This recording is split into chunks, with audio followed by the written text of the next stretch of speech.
Bonjour, je m'appelle Chris et aujourd'hui je vais vous parler de mon voyage à Disney à Orlando, Floride. Je suis un anglophone, alors des fois les petits anglicismes, ça va arriver. Lorsque vous arrivez à l'aéroport, il y a un numéro d'autobus avec votre hôtel qui est indiqué et Disney vous amène à votre hôtel sur le site et vos valises vont vous attendre dans votre chambre.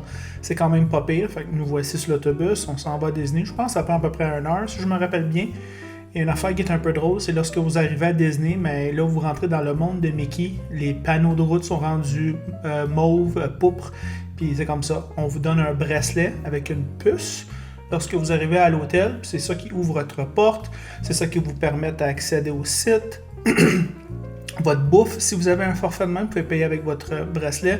Bon, les chambres sont assez bas niveau, c'est vrai qu'on a pris des chambres cheap un peu, mais en dollars US, ça revient à quand même pas mal cher. Anyway, si tu passes pas beaucoup de temps là. Le système d'autobus maintenant. Le système d'autobus, dans le fond, il y a des arrêts d'autobus et puis chaque arrêt a une destination. Fait que si vous êtes à votre hôtel puis vous voulez aller à Magic Kingdom, vous allez à l'arrêt d'autobus que c'est écrit Magic Kingdom. Si vous êtes sur un site et vous voulez revenir à votre hôtel, vous allez à l'arrêt qui marque le nom de votre hôtel. Et cet autobus-là, vous vous amenez là direct. C'est toujours des navettes directes à Disney. Fait que c'est le même qui marche le système de transport. Il est pas mal bon. Bon, une couple d'affaires, je voulais parler à propos. Oui, soit dit en passant, on peut même se déplacer en bateau. C'est quelque chose de pas pire. Bon, moi, j'étais un étudiant, j'ai étudié en histoire, puis j'ai fait l'histoire des États-Unis, fait que petit drapeau américain, j'aime ça.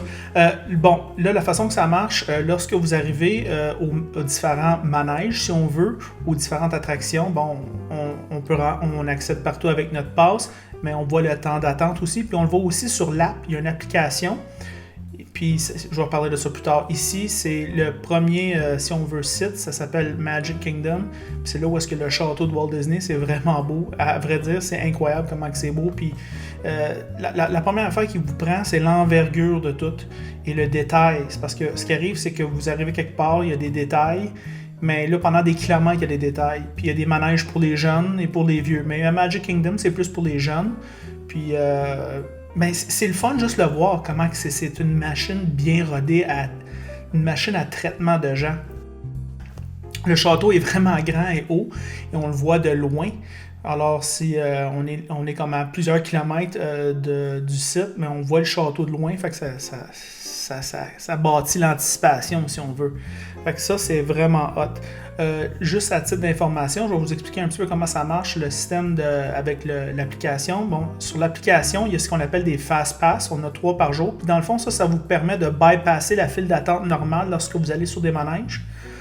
Fait que ça, c'est pas pire. Et puis, fait que vous allez sur votre app, vous bookez le manège, puis après ça, avec votre bracelet, Disney le sait qui vous êtes. Puis lorsque vous passez avec votre bracelet, ils savent que, ils savent que vous avez booké. Puis ça se fait tout en temps réel. Très bon pour les familles. Il y a des carrosses qui louent, puis des stationnements pour les carrosses même.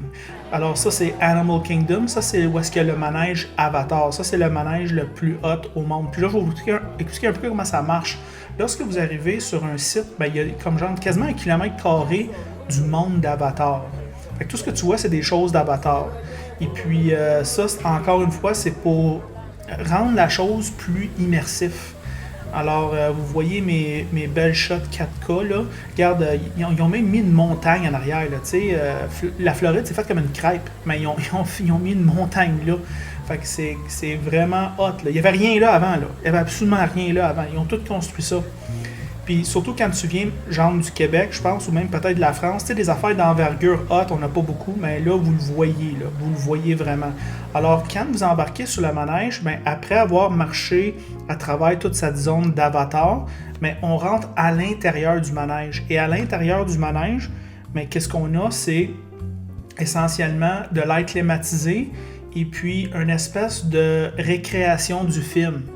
Alors, je vais vous montrer ça, ça va apparaître dans une seconde. Voilà, là, je suis à l'intérieur en train d'attendre mon tour. OK? Puis j'avais comme 60 minutes d'attente pour l'Avatar. Puis ici, il y a de l'air climatisé, il y a comme une ambiance Avatar. Puis, regarde ça, il y a même un avatar là. Fait qu'on est en train d'attendre en ligne pour le manège. Puis j'ai même pris une photo avec cette babelle-là. Fait que c'est toutes des petites touches. C'est pas juste un manège, là. Puis soit dit en passant, le manège Avatar, c'est le meilleur. Je le referais comme pendant toute une journée, non-stop, en séquence, en rafale. C'était tellement bon. Check, ça c'est Star Wars. Encore une fois, le monde Star Wars. Et puis, tu vois, des Stormtroopers vont passer des fois, puis tu peux voir tous les différents vaisseaux. Regarde, il y a une montagne, là. Ils ont mis une montagne, là. Ils sont fous. C'est des kilomètres et des kilomètres de stock. Regarde, ils ont mis un vrai Millennial Falcon. C'est vraiment hot. Ça, c'est le nouveau manège Star Wars. Star Wars, et je l'ai fait. Je laisse les images parler pour eux-mêmes. C'est très immersif, c'est très le fun, puis t'en reviens pas parce qu'à chaque fois, jour 1, tu vas dans un parc, tu dis, mon Dieu, ils ont donc bien fait un job là-dessus. Puis là, pouf, jour 2, tu vas dans l'autre parc, puis tu dis, bon, encore des kilomètres et des kilomètres de manège et d'atmosphère, et vraiment une expérience immersive. Alors, encore ici, en attente pour Star Wars. Pas de problème. L'air climatisé, des babelles, c'est vraiment hot. Ici, c'est Hollywood. Il y a comme un parc Hollywood. Puis on a peut-être passé un peu de moins de temps là, mais c'était hot. Une couple de plaintes à propos de la place. Moi, j'ai trouvé la bouffe un peu moyenne, même si la personne avec qui j'ai été a trouvé ça bon. Starbucks, j'ai attendu 45 minutes pour un café. Ça commence à être plate, là. Ça commence à être ordinaire, attendre 45 minutes. Fait que la bouffe ordinaire, selon moi, puis les prix sont un petit peu élevés. Ça, c'est dans le Epcot Center. Ça, c'est un autre parc. Puis ça, c'est Mission Space. Puis Mission Space, là, tu sens comme, je pense, plusieurs G, parce que moi, quand la navette, elle a comme décollé, mais j'ai senti mes joues reculer. Fait que là, on rentre ici, là, dans la navette. Bon, j'ai pas filmé le manège parce que c'était pas pratique, là. Mais regarde, là, il y a du stock là. C'est vraiment bien fait. Puis c'est écœurant. L'expérience, on n'a jamais vécu ça. Tu sais, quelqu'un qui reste, mettons, au Québec, on n'a jamais vécu ça. Ici, toujours dans le Epcot Center, on voit le pavillon comme genre des pays. Et puis, c'est quelque chose que je ne m'attendais pas du tout, mais encore une fois, la personne avec qui j'ai été a été à peu près 1 million de fois, fait qu'il savait tout. Il y a le pavillon du Mexique. Le pavillon du Mexique, il a l'air de rien. OK, le voilà, là, tu vois la petite bâtisse aztèque, là, mais quand tu rentres dans cette bâtisse-là, ça finit plus.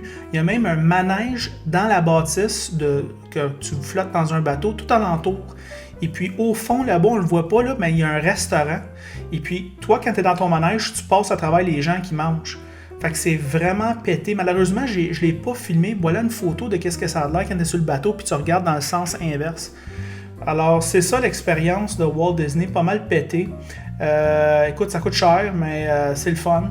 Puis moi, je suggère 3 à 4 jours. Moi, je pense 3 nuits, 4 jours, c'est assez, parce qu'après, tu commences à avoir ton tas. Et puis, c'est ça mon expérience. Alors, j'espère que vous avez trouvé des explications un peu utiles. Et puis, n'oubliez pas, vous pouvez utiliser votre app pour voir le temps d'attente des manèges en temps réel. Ça, c'est vraiment hot. Et puis, c'est une belle expérience. Puis, je le recommande fortement. En tout cas, moi, j'aurais aimé ça quand mes parents m'amènent là quand j'étais plus jeune, ils ne m'ont pas emmené. Mais anyway, c'est tout.